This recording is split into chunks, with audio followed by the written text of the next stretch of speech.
आ जाइए टाइप 4। अभी तक मैंने आपको बताया टाइप 3, अब यहां से हम लोग देखेंगे टाइप 4। बड़ा ही मजेदार, बड़ा ही आनंदित करने लायक ये टाइप है। सभी टाइप के 4 क्वेश्चन 5 क्वेश्चन जितना मिला, आगे किस्त वाले क्वेश्चन मिलेंगे या ब्याज या मिश्रण को बराबर होने वाले जो भी जटिल क्वेश्चन है सभी को हम लोग करने वाले। कहता है किसी राशि पर साधारण ब्याज मूलधन का 9/16 होता है। इसको मैंने अलग टाइप में बताया, हालांकि इसमें भी आपको दर ही ज्ञात करना है या समय ही ज्ञात करना है, लेकिन ये थोड़ा अलग है। इसमें बोलेगा दर और समय संख्यात्मक मूल्य से बराबर है, दर और समय संख्यात्मक रूप से बराबर है। अच्छा ठीक है, डिस्काउंट वाला नहीं दिए होंगे पीडीएफ तो हम आज डाल देंगे, डाला था मेरे वाला पर। किसी राशि पर साधारण ब्याज मूलधन का, ध्यान दीजिएगा मेरे प्यारों, पहले तो आप रेशियो निकालिए, रेशियो आप पढ़े हैं, रेशियो पर कट करते समय ध्यान देना है जिसमें का अथवा से लगा रहेगा वो हर होगा, दूसरा अंश। तो बोला साधारण ब्याज मूलधन का, तो मूलधन हो गया और ब्याज हो गया। साधारण ब्याज मूलधन का, मूलधन हो गया 16 और ब्याज हो गया 9।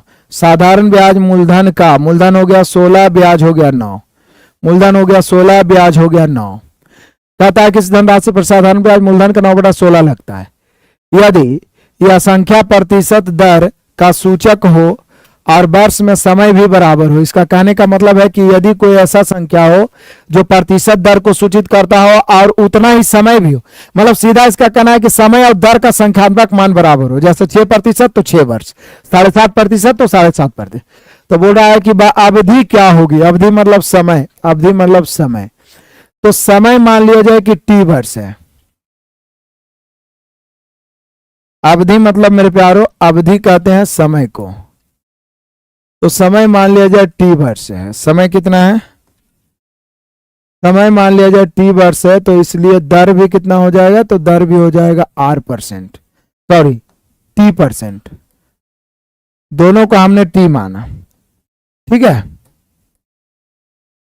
बस T वर्ष है तो दर भी हो जाएगा T%। बोले क्यों सर, हमें चाहिए क्या, हमें चाहिए T का मान, समय चाहिए। आई बोल रहा है कि संख्यात्मक रूप से दर और समय दोनों बराबर है। यदि आप समय को T माने हैं तो दर को भी T मानना पड़ेगा, यदि आप दर को R माने हैं तो समय को भी R मानना पड़ेगा।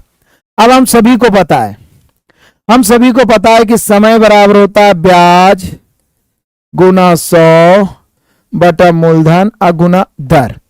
लेकिन यहां पे मेरे प्यारो T निकालना है, बराबर ब्याज कितना है, ब्याज 9 है गुना 100 बटा मूलधन कितना है, मूलधन 16 है और दर भी T ही है क्योंकि दोनों का संख्यात्मक मान बराबर है। अब इसको खींच के इधर लाएंगे तो T बराबर ऊपर होगा 9 गुना 100 यानी 900 बटा 16।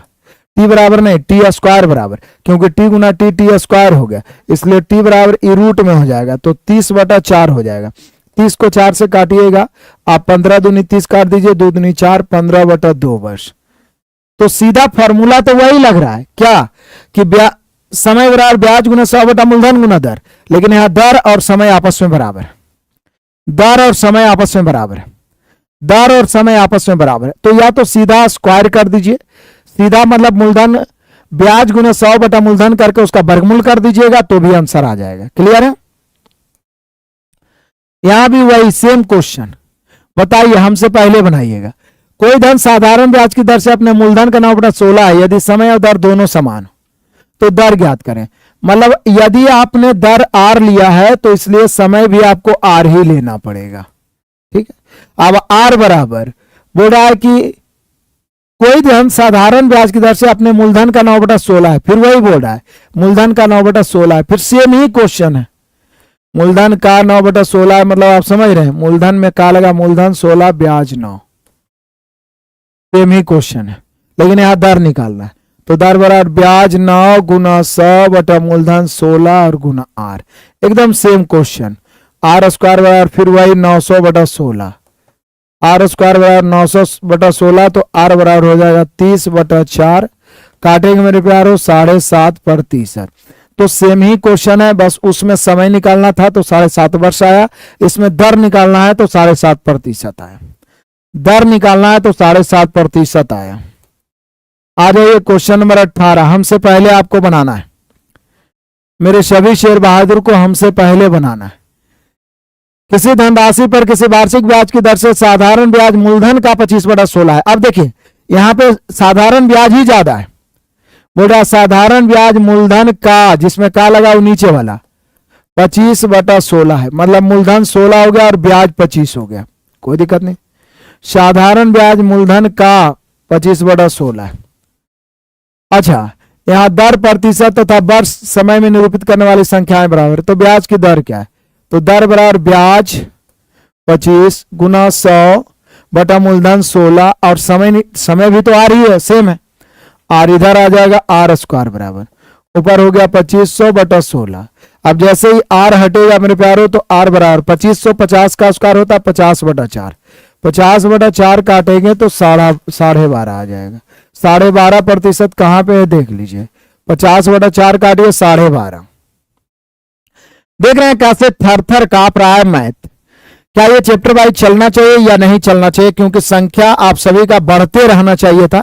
इस प्रकार से मैं लगातार चला रहा हूं, तो नए नए विद्यार्थी तो जुड़ रहे हैं, नहीं तो फिर आप सभी के लिए मिक्स प्रैक्टिस लाया जाएगा। कौन सा ठीक रहेगा बताइएगा। मैं जल्दी आप सभी के लिए एक सीरीज तैयार करने का प्रयास कर रहा हूं। सुपर 45 मैं अभी एप्लीकेशन पे दे रहा हूं, जल्दी उसको 50 एपिसोड जैसे ही पूरा होगा आप सभी के लिए मैं 45 दिन में 45 नंबर वाला एक सीरीज स्टार्ट करूंगा। इसीलिए मैं उतना दिन से पहले मैं चैप्टर वाइज करवा देता हूं, ताकि लगभग चैप्टर का कॉन्सेप्ट आपके दिमाग में आ जाएगा। फिर हम लोग एएलपी टेक्नीशियन के लिए स्पेशल 45 डे का टारगेट रखेंगे और 45 दिन में 45 नंबर मैथ और रीजनिंग सभी बारीकी से कैसा कैसा पूछता है प्रीवियस को ध्यान में रखते हुए हम लोग सेट करेंगे। उसी प्रकार से बिहार एसएससी के लिए मैं कंटेंट के बारे में मैंने उसको क्लियर किया है कि 75 दिन में 75 मैथ रीजनिंग मिला के, इसलिए मैंने 100 एपिसोड पहले ही एप्लीकेशन पे दे दिया था, ताकि जो बच्चे जिनका ललक है कि मुझे इस बार बिहार एसएससी में सिलेक्शन लेना है, वो पहले से वहां प्रैक्टिस किए रहेंगे। फिर 75 दिन में 75 नंबर का जब सीरीज चलाएंगे तो मैक्सिमम बच्चे 70 में 75 प्लस, मतलब 75 में 70 प्लस जरूर स्कोरिंग करेंगे। और मैथ रीजनिंग 100% स्कोरिंग करने वाला सब्जेक्ट है, इसमें छूटना नहीं चाहिए। ले आए आंसर। किसी धन पर कुछ समय के लिए साधारण ब्याज मूलधन का 1/9 है, समझ रहे हैं, साधारण ब्याज मूलधन का 1/9 है। मूलधन हो गया ब्याज, मूलधन 9 है, ब्याज 1।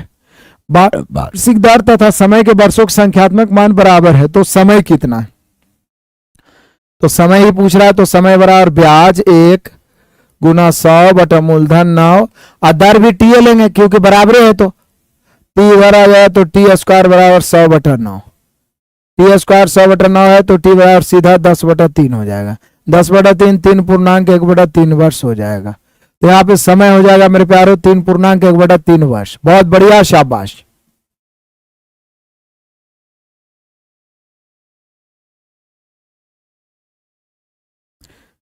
आ जाओ मेरे प्यारो, बढ़ते हैं। कहता है कि सुनिश्चित राशि पर साधारण ब्याज उस राशि का 16/25 यदि ब्याज की प्रतिशत दर और उसका समय दोनों आपस में समान हो, एकदम सेम ही क्वेश्चन है। साधारण ब्याज उस राशि का, तो ये मैं ऑफर धमाका दे देता हूं, 4 क्वेश्चन मैं आपको बता दिया हूं, ये रहा आपके लिए ऑफर धमाका। और आज का क्लास में यहां तक ही रखा हूं। नेक्स्ट क्लास में टॉप 20 क्वेश्चन और चलेगा, जिसमें हम लोग इसका जटिल जटिल टाइप अभी बचा हुआ है। नेक्स्ट क्लास में VVI super star top 20 question, ठीक है। तो आप सभी बच्चे दुगना तिगना संख्या में जुड़ने का प्रयास करिए। नए बच्चे चैनल को सब्सक्राइब कर लीजिए। और अगले में हम लोग टाइप 4-5 टाइप और लाएंगे, जिसमें किस्त वाले प्रश्न होंगे, या अलग अलग समय में अलग अलग मिश्रण हो जाते हैं तो मूलधन ज्ञात करने वाले समय होंगे।